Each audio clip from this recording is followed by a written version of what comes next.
آج ہم جماعت 12ویں کی اردو کی کتاب سے ایک بہت ہی اہم اور فکری سبق تشکیل پاکستان کا مطالعہ کریں گے، جسے میاں بشیر احمد نے تحریر کیا ہے۔ السلام علیکم اسٹوڈنٹس، آپ سب کو ویلکم ہے excellence on line learning school میں۔ اپنی نوٹ بکس نکالنے اور توجہ سے سنیں، کیونکہ آج ہم ایک بہت ہی اہم اور فکری سبق پڑھنے جا رہے ہیں۔ اور بچوں، اگر آپ نے اس کتاب کے پچھلے اسباق نہیں دیکھے تو ابھی ہمارے چینل پر جائیں اور وہ لازمی دیکھیں تاکہ آپ کو یہ سبق مکمل طور پر سمجھ آئے۔ تو آئیے اس سفر کا آغاز کرتے ہیں۔ دیکھیں، پاکستان کا قیام کوئی ایک دن کا واقعہ نہیں ہے، اس کے پیچھے صدیوں کی تاریخ، نظریات اور جدوجہد کی ایک طویل داستان ہے۔ تو سب سے پہلے ہم ان تاریخی وجوہات کو سمجھیں گے جنہوں نے ایک الگ وطن کی ضرورت کو جنم دیا۔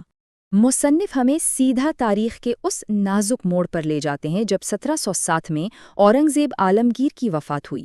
اس کے بعد مغلیہ سلطنت کا جو شیرازہ بکھرا، وہ صرف ایک سلطنت کا زوال نہیں تھا، بلکہ بر صغیر کے مسلمانوں کے سیاسی اقتدار کے خاتمے کا ایک طرح سے آغاز تھا۔ اور پھر 1857 کی جنگ آزادی تو جیسے اس تابوت میں آخری کیل ثابت ہوئی۔ بیچ میں شاہ ولی اللہ اور سید احمد بریلوی جیسی عظیم شخصیات نے قوم کو جگانے کی بھرپور کوشش کی، لیکن سیاسی زوال کا وہ طوفان تھا کہ تھمنے کا نام ہی نہیں لے رہا تھا۔ تو اس گھٹا ٹوپ اندھیرے میں، اس مایوسی کے عالم میں ایک شخصیت سامنے آتی ہے، ایک ایسا شخص جس نے ایک ہاری ہوئی شکست خوردہ قوم کو امید، محنت اور ترقی کا ایک نیا پیغام دیا، اور وہ تھے سر سید احمد خان۔ 1857 کے بعد کی صورتحال کو سمجھنا بہت ضروری ہے۔ مسلمان نہ صرف سیاسی طور پر ختم ہو چکے تھے، بلکہ تعلیمی اور معاشی میدان میں بھی بہت پیچھے رہ گئے تھے۔ سر سید نے بالکل صحیح نبض پر ہاتھ رکھا۔ انہوں نے قوم کو سمجھایا کہ بھئی ماضی پر رونے دھونے کے بجائے مستقبل کی فکر کرو، اور اس کا صرف اور صرف ایک ہی راستہ ہے: جدید تعلیم اور ایک حقیقت پسندانہ سیاسی حکمت عملی۔ سر سید کی حکمت عملی آپ کہہ سکتے ہیں کہ ملٹی ڈائمینشنل تھی۔ ایک طرف انہوں نے اسباب بغاوت ہند جیسی کتاب لکھ کر انگریزوں کو مسلمانوں کا موقف سمجھایا، تو دوسری طرف تہذیب الاخلاق رسالے کے ذریعے خود مسلمانوں کی سوچ کو نئے زمانے سے جوڑنے کی کوشش کی۔ لیکن ان کا جو سب سے بڑا، سب سے تاریخی کارنامہ تھا، وہ تھا علی گڑھ کالج۔ یہ صرف ایک کالج نہیں تھا، یہ ایک ایسی نرسری بن گیا جہاں سے مستقبل کے لیڈرز کی ایک پوری کھیپ تیار ہوئی۔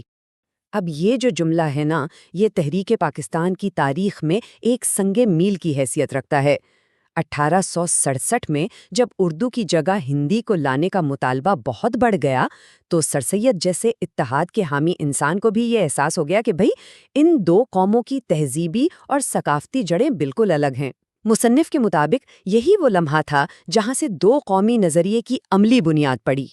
یہاں ایک لمحے کے لیے رک کر سوچئے، آخر سر سید نے مسلمانوں کو کانگریس میں جانے سے کیوں روکا؟ اس لیے کہ ان کی دوراندیش نظریں دیکھ رہی تھیں کہ مغربی طرز کی جمہوریت جہاں ہر فیصلہ اکثریت کی بنیاد پر ہوتا ہے، وہ ہندوستان جیسے ملک کے لیے ٹھیک نہیں ہے۔ کیوں؟ کیونکہ اس نظام میں مسلمان ہمیشہ اقلیت میں رہ کر اپنے حقوق کھو دیں گے۔ تو سر سید نے قوم کے لیے ایک عملی میدان تو تیار کر دیا، لیکن اس قوم کو ایک فکری، ایک روحانی سمت کی بھی ضرورت تھی۔ یہ عظیم کام شاعر مشرق ڈاکٹر علامہ محمد اقبال نے انجام دیا۔ اقبال کا جو مرکزی فلسفہ ہے وہ ہے خودی، یعنی اپنی ذات کو پہچاننا، اپنی صلاحیتوں کو جاننا اور پھر اسے تعمیر کرنا۔ ان کے نزدیک انسان اپنی معراج پر 3 مراحل سے گزر کر پہنچتا ہے۔ پہلا مرحلہ ہے اطاعت، جس سے وہ ڈسپلن سیکھتا ہے۔ پھر آتا ہے ضبط نفس، یعنی خود پر قابو پانا، اور آخر میں وہ نیابت الہی کے منصب تک پہنچتا ہے، یعنی دنیا میں خدا کا نائب بن کر ایک تعمیری کردار ادا کرتا ہے۔ اس شعر میں اقبال ایک سچے مومن کی تعریف کر رہے ہیں۔ وہ کہتے ہیں کہ مومن رکاوا پانی نہیں ہوتا، اس کا ہر لمحہ، ہر گھڑی ایک نئی شان اور ایک نئے عزم کے ساتھ آتی ہے۔ اس کی باتیں، اس کا عمل، اس کا کردار خود اللہ کے وجود کی سب سے بڑی دلیل ہوتے ہیں۔ اور یہاں اقبال ایک مکمل انسان، ایک مکمل مسلمان کا خاکہ پیش کرتے ہیں۔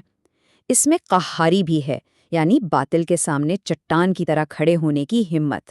غفاری بھی ہے، یعنی کمزوروں کے لیے رحم اور معافی کا جذبہ۔ قدوسی بھی ہے، یعنی کردار کی پاکیزگی، اور جبروت بھی، یعنی ایک باوقار اور پرعظمت رویہ۔ اقبال ایسی ہی خوبیوں والی ایک قوم کا خواب دیکھتے تھے۔ اچھا جی، سر سید کی عملیت اور اقبال کے فلسفے کو سیاسی میدان میں حقیقت کا روپ کس نے دیا؟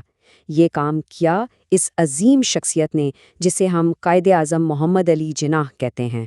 انہوں نے ایک بکھری ہوئی قوم کو ایک سیسا پلائی ہوئی دیوار بنا دیا۔ قائد اعظم کی قیادت میں یہ سفر 1906 میں مسلم لیگ کے قیام سے شروع ہوا اور ہر قدم ایک نیا سبق سکھاتا گیا۔ میثاق لکھنؤ نے مسلمانوں کو ایک الگ سیاسی قوت تسلیم کروایا تو 14 نکات نے ان کے سیاسی حقوق کا نقشہ واضح کر دیا۔ لیکن جو سب سے بڑا ٹرننگ پوائنٹ تھا وہ 1937 میں کانگریسی وزارتوں کا دور تھا۔ اس دور کے تلخ تجربات نے مسلمانوں کو یہ سوچنے پر مجبور کر دیا کہ متحدہ ہندوستان میں شاید ان کا مستقبل محفوظ نہیں ہے، اور یہی احساس بالآخر 1940 کی قرارداد پاکستان کی بنیاد بنا۔ مصنف کے مطابق 23 مارچ 1940 ایک فیصلہ کن دن تھا۔ اس دن کے بعد مسلمان قوم صرف حقوق یا رعایتیں مانگنے والی ایک اقلیت نہیں رہیں، بلکہ وہ ایک آزاد قومیت کی دعوے دار بن گئیں جس نے اپنے لیے ایک الگ وطن کا واضح مطالبہ دنیا کے سامنے رکھ دیا۔ اب ہم اس سبق کے سب سے اہم اور آخری حصے کی طرف آتے ہیں۔ آخر پاکستان بنایا کیوں گیا؟ اس کا اصل مقصد، اس کا نصب العین کیا تھا؟ مصنف واضح کرتے ہیں کہ پاکستان کا خواب ایک ایسی جدید اسلامی فلاحی ریاست کا تھا جس کی بنیاد قرآن کے سنہری اصولوں پر ہو۔